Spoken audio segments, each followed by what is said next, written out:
বাংলা বরাক আসাম চ্যানেলে সর্বশেষ জাতীয় সংবাদে আপনাদেরকে জানাই স্বাগতম। সংবাদের শুরুতেই জানিয়ে দেব সংবাদ শিরোনাম। শ্বাসকষ্ট নিয়ে শনিবার মধ্যরাতে ফের দিল্লির এইমস হসপিটালে ভর্তি হলেন স্বরাষ্ট্রমন্ত্রী অমিত শাহ। এবার হয়তো বলবে গুজরাট দাঙ্গার দায় নেহেরুর, দিল্লি হিংসার চার্জশিট নিয়ে খোঁচা তৃণমূল সাংসদ মহুয়া মৈত্রের। পুলিশ মেরুদণ্ডহীন উর্দি ছেড়ে সবজি বিক্রি করুক, ফের বেলাগাম পশ্চিমবঙ্গ বিজেপির সভাপতি দিলীপ ঘোষ। বঙ্গবন্ধুর খুনি রাশেদ চৌধুরীকে ফেরত পাঠানো হবে, বাংলাদেশকে আশ্বাস আমেরিকার। করোনা রুখতে রিমোট ভোটিং সিস্টেমের ভাবনা নির্বাচন কমিশনের। সুনন্দা পুষ্কর মৃত্যু মামলায় সমান্তরাল তদন্ত কিভাবে, দিল্লি হাইকোর্টে প্রশ্নের মুখে রিপাবলিক টিভির editor in chief Arnab Goswami. এবং সর্বশেষ জানিয়ে দেব, খঙ্গনার পর এবার অক্ষয় কুমারের উপর হামলা সঞ্জয় রাউতের, দুষলেন গোটা বলিউডকেও। দর্শক, এতক্ষণ শুনছিলেন সংবাদ শিরোনাম, এখন শুনুন সংবাদের বিস্তারিত। ভিডিওটিতে একটি লাইক দিয়ে চ্যানেলটি সাবস্ক্রাইব করে অবশ্যই ভিডিওটি শেয়ার করবেন। শ্বাসকষ্ট নিয়ে শনিবার মধ্যরাতে ফের দিল্লির এইমস হসপিটালে ভর্তি হলেন স্বরাষ্ট্রমন্ত্রী অমিত শাহ। ফের হাসপাতালে ভর্তি হলেন কেন্দ্রীয় স্বরাষ্ট্রমন্ত্রী অমিত শাহ। শনিবার রাত 11টা নাগাদ দিল্লির এইমসে ভর্তি হয়েছেন তিনি। কেন্দ্রীয় স্বরাষ্ট্রমন্ত্রীর শ্বাসকষ্ট দেখা দিয়েছে বলে সূত্রের খবর। কোভিড পরবর্তী চিকিৎসা শেষে দিন কয়েক আগেই এইমস থেকে বাড়ি ফিরেন স্বরাষ্ট্রমন্ত্রী। সূত্র উদ্ধৃত করে একটি সর্বভারতীয় সংবাদ মাধ্যম জানিয়েছে, করোনাকে জয় করে সুস্থ হয়ে উঠলেও শ্বাসকষ্টে ভুগছেন অমিত শাহ, যে কারণে চিকিৎসকদের পরামর্শে মধ্যরাতে তড়িঘড়ি হাসপাতালে ভর্তি করতে হয়েছে তাকে। তবে অমিত শাহ ভালো আছেন, আপাতত চিকিৎসকদের পর্যবেক্ষণে থাকবেন তিনি। এইমসের একটি সূত্র বলেছে, বর্তমান পরিস্থিতিতে অমিত শাহের পক্ষে হাসপাতালে ভর্তি থাকা সব থেকে ভালো, কারণ হাসপাতালে তার শারীরিক অবস্থার উপরে সর্বক্ষণ নজরদারি চালানো সম্ভব হবে। হাসপাতালের কার্ডিও নিউরো টাওয়ারে ভর্তি করা হয়েছে মোদি মন্ত্রিসভার গুরুত্বপূর্ণ এই সদস্যকে। গত 2 আগস্ট টুইট করে নিজের করোনায় আক্রান্ত হওয়ার কথা জানিয়েছিলেন অমিত শাহ। যারা তার সংস্পর্শে এসেছিলেন তাদের আইসোলেশনে থাকার পাশাপাশি কোভিড টেস্ট করানোর আবেদন করেছিলেন। করোনা চিকিৎসায় গুরুগ্রামের মেদান্ত হাসপাতালে ভর্তি হন স্বরাষ্ট্রমন্ত্রীকে। 14 আগস্ট অমিত শাহের করোনা রিপোর্ট নেগেটিভ আসে। হাসপাতাল থেকে ছাড়া পাওয়ার পর কিছুদিন হোম আইসোলেশনে থাকবেন বলে জানিয়েছিলেন। এদিকে কোভিড-19 পরবর্তী শারীরিক কিছু সমস্যার জন্য গত 18 আগস্ট গভীর রাতে ফের দিল্লির এইমস হাসপাতালে ভর্তি হন অমিত শাহ। তার রক্তচাপ খুব বেড়ে গিয়েছিল, সঙ্গে ছিল শ্বাসকষ্ট, যার ফলেই তড়িঘড়ি রাতেই তাকে এইমসে ভর্তি হওয়ার পরামর্শ দিয়েছিলেন চিকিৎসকরা। চিকিৎসা করিয়ে গত 31 আগস্ট হাসপাতাল থেকে বাড়ি ফেরেন তিনি। হাসপাতাল থেকে বাড়ি ফেরার পরেও অমিত শাহ শ্বাসকষ্টে ভুগছিলেন বলে জানা গিয়েছে, যে কারণে কোনো ঝুঁকি না নিয়ে শনিবার রাতে চিকিৎসকদের পরামর্শে আবার তাকে হাসপাতালে ভর্তি হতে হলো। অপরদিকে এবার হয়তো বলবে গুজরাট দাঙ্গার দায় নেহেরুর, দিল্লি হিংসার চার্জশিট নিয়ে খোঁচা তৃণমূল কংগ্রেস সাংসদ মহুয়া মৈত্রের। দিল্লি হিংসার ঘটনায় পুলিশের দায়ের করা চার্জশিটে নাম নেই কপিল মিশ্রদের, অথচ রয়েছে সিপিআইএমের সাধারণ সম্পাদক সীতারাম ইয়েচুরি, স্বরাজ অভিযানের নেতা যোগেন্দ্র যাদবের নাম। বিরোধীদের অভিযোগ, রাজনৈতিক প্রতিহিংসা থেকেই তাদের টার্গেট করা হয়েছে। এ প্রসঙ্গে মুখ খুলে কেন্দ্রকে তীব্র কটাক্ষ করলেন তৃণমূল কংগ্রেস সাংসদ মহুয়া মৈত্র। তার দাবি, বিজেপি এবার হয়তো ইতিহাস পাল্টে ফেলবে, দেখা যাবে গুজরাট হিংসার জন্য কোনোদিন নেহরুকে দায়ী করে বসবে। এ প্রসঙ্গে শনিবার রাতে নিজের টুইটার হ্যান্ডেলে মহুয়া লেখেন, দিল্লি হিংসার ঘটনায় পেশ করা চার্জশিটে কপিল মিশ্রর নাম নেই, অথচ সীতারাম ইয়েচুরি এবং যোগেন্দ্র যাদবের নাম রয়েছে। আমার মনে হয় এরপর বিজেপি হয়তো নতুন করে ইতিহাস লিখবে, আর সেখানে গুজরাট দাঙ্গার জন্য নেহেরুকে দায়ী করা হবে। এদিকে এই প্রসঙ্গে অন্যান্য বিরোধী দলগুলিরও বক্তব্য একই। সিপিএমের পলিট ব্যুরো সদস্য মোহাম্মদ সেলিম বলেন, সরকার বিরোধী যে কোনো মতকে দমন করতে গুজরাট মডেলকে কৌশল হিসেবে ব্যবহার করেছে কেন্দ্রীয় স্বরাষ্ট্রমন্ত্রক। 2014 সাল থেকে শিক্ষার্থী, কৃষক, শ্রমিক, সাংবাদিক, সমাজকর্মী, বুদ্ধিজীবীদের কণ্ঠস্বর কঠোরভাবে দমন করা হচ্ছে। এখন বিরোধী দলের নেতাদের গায়েও দাঙ্গাকারীর তকমা লাগিয়ে দেওয়া হচ্ছে। কংগ্রেস নেতা জয়রাম রমেশ বলেন, এটা নৃশংসতার চেয়েও খারাপ। আমি তাদের পাশে আছি, তারা ক্ষমতায় থাকা জালিয়াতদের চেয়ে বড় দেশভক্ত। অপরদিকে পুলিশ মেরুদণ্ডহীন উর্দি ছেড়ে সবজি বিক্রি করুক, ফের বেলাগাম পশ্চিমবঙ্গ বিজেপির রাজ্যিক সভাপতি দিলীপ ঘোষ। ফের পুলিশের কাজের সমালোচনা করতে গিয়ে বেফাঁস মন্তব্য বিজেপি রাজ্য সভাপতি দিলীপ ঘোষের। শনিবার এক জনসভায় তার মন্তব্য, পুলিশের মেরুদণ্ড নেই, তারা তৃণমূলের ক্যাডার হিসেবে কাজ করছে, ওসি আইসিদের উচিত নিজেদের পথ ছেড়ে সবজি বিক্রি করা।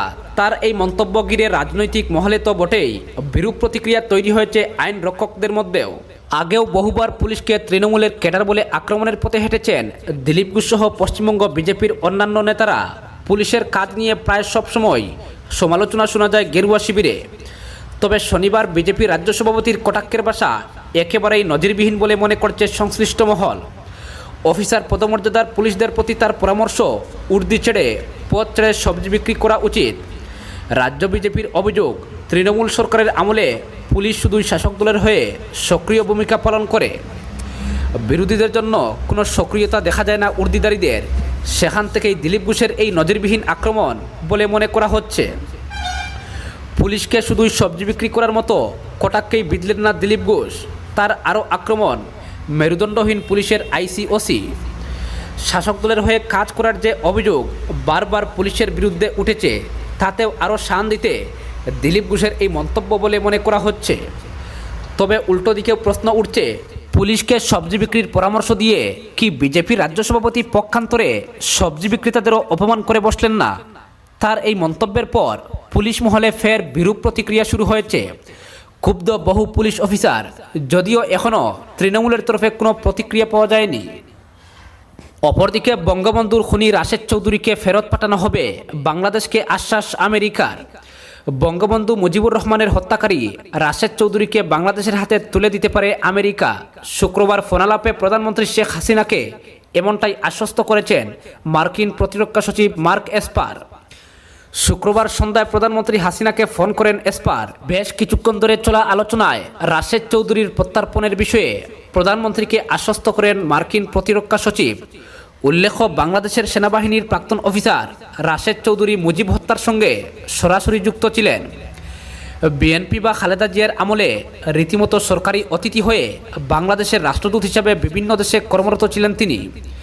কিন্তু 1996 সালে প্রধানমন্ত্রীর গদি দখল করেন বঙ্গবন্ধুর কন্যা শেখ হাসিনা। তারপরই জাতির জনকের হত্যাকারীদের বিচার শুরু করার নির্দেশ দেন তিনি। সেই সময় ব্রাজিলের রাষ্ট্রদূত হিসেবে নিযুক্ত ছিলেন রাশেদ চৌধুরী। তাকেও দেশে ফিরে আসার নির্দেশ দেওয়া হয়, কিন্তু পরিস্থিতির জটিলতা আঁচ করতে পেরে আমেরিকায় পালিয়ে যান রাশেদ। সেখানে প্রায় 10 বছর কাটানোর পর তাকে শরণার্থীর মর্যাদা দেয় এক মার্কিন আদালত। কিন্তু এবার পরিস্থিতি পাল্টেছে। বাংলাদেশের সঙ্গে সম্পর্ক মজবুত করার চেষ্টায় রাশেদকে ঢাকার হাতে তুলে দিতে চাইছেন প্রেসিডেন্ট ডোনাল্ড ট্রাম্প।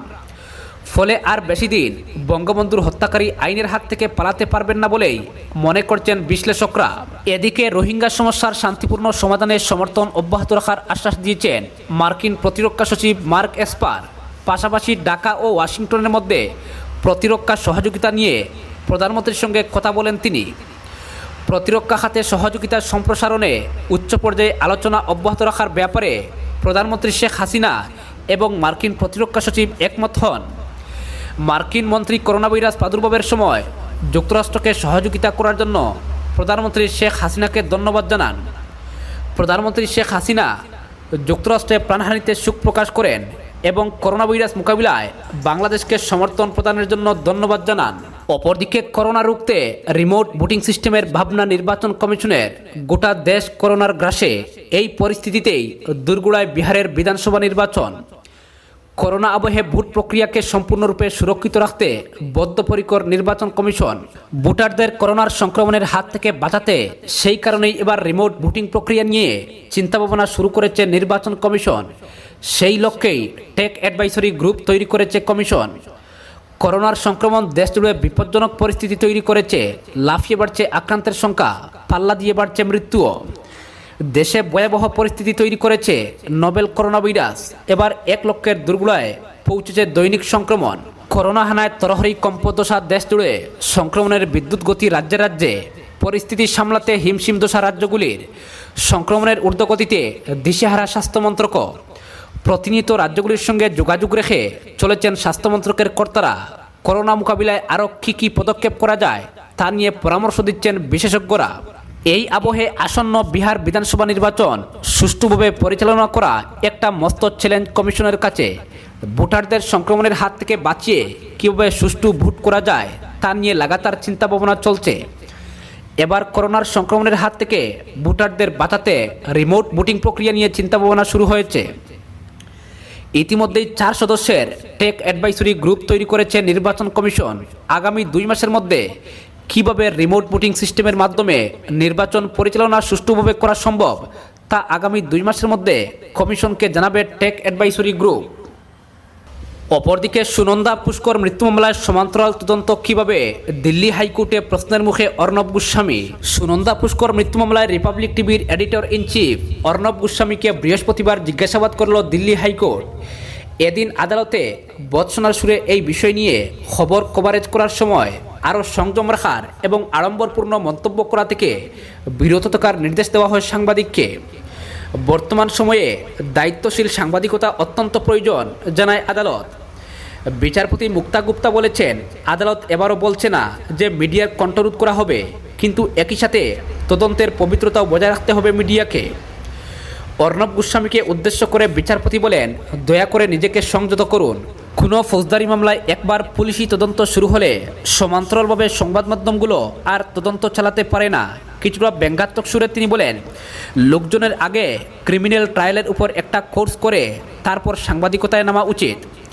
সুনন্দা পুষ্করের মৃত্যু নিয়ে খবর করার সময় মানহানিকর মন্তব্য করার অভিযোগে ক্ষতিপূরণ চেয়ে অর্ণব গোস্বামী এবং তার চ্যানেলের বিরুদ্ধে মামলা দায়ের করেছিলেন সুনন্দা পুষ্করের স্বামী তথা কংগ্রেস নেতা শশী থারুর। সেই মামলার শুনানিতে একথা জানিয়েছে আদালত। শশী থারুরের পক্ষ থেকে আদালতে জানানো হয়েছে, জুলাই এবং আগস্ট মাসে সম্প্রচার করা একাধিক শোতে একাধিকবার মানহানিকর মন্তব্য করেছেন অর্ণব গোস্বামী। শোতে দাবি করা হয়েছিল, সুনন্দা পুষ্কর মৃত্যু মামলায় দিল্লি পুলিশের থেকে অনেক ভালো তদন্ত করেছেন অর্ণব গোস্বামী এবং তিনি নিশ্চিত যে সুনন্দা পুষ্করকে হত্যা করা হয়েছে।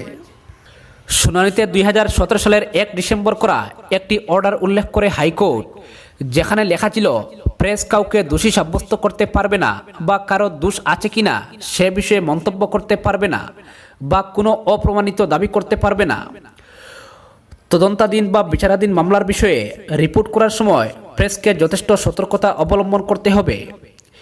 এই ঘটনার প্রমাণ তাদের কাছে রয়েছে বলে চ্যানেল দাবি করলে বিচারক প্রশ্ন করেন, আপনি কি ওই সময় ঘটনাস্থলে ছিলেন? আপনি কি একজন প্রত্যক্ষদর্শী? গোস্বামীর আইনজীবী মালবিকা ত্রিবেদী জানান, এইমস থেকে পাওয়া একটি প্রমাণ রয়েছে তাদের কাছে, যার ভিত্তিতে চ্যানেলে সম্প্রচার করা হয়েছে। এর উত্তরে বিচারক বলেন, কোনটা প্রমাণ হিসেবে ধরা হবে আর কোনটা প্রমাণ হিসেবে ধরা হবে না সেটা আদালত ঠিক করবে। এটা কোনো প্রমাণ নয়, এটা একটা বিবৃতি। কোনটাকে প্রমাণ হিসেবে ধরা হবে সে বিষয়ে আদালতের একটি নির্দিষ্ট পয়েন্ট আছে। বুঝতে পেরেছেন ক্রিমিনাল আইনে কোনটাকে প্রমাণ হিসেবে ধরা হয়, বলেন তিনি।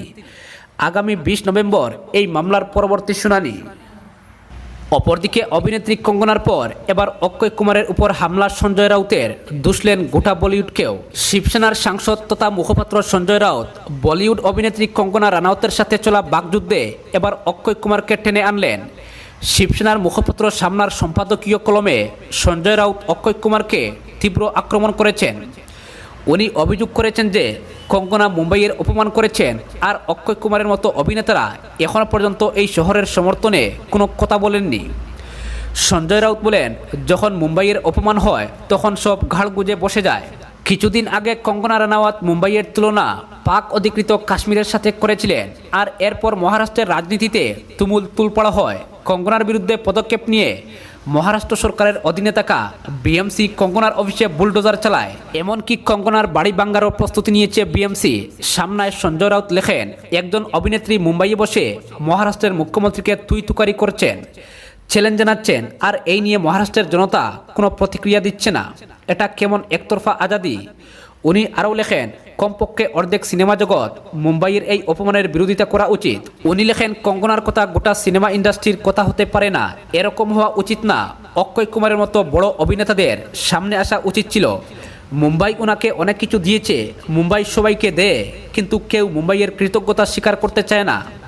সব বড়লোকদের বাড়িঘর মুম্বাইয়ে, কিন্তু মুম্বাইয়ের অপমান হলে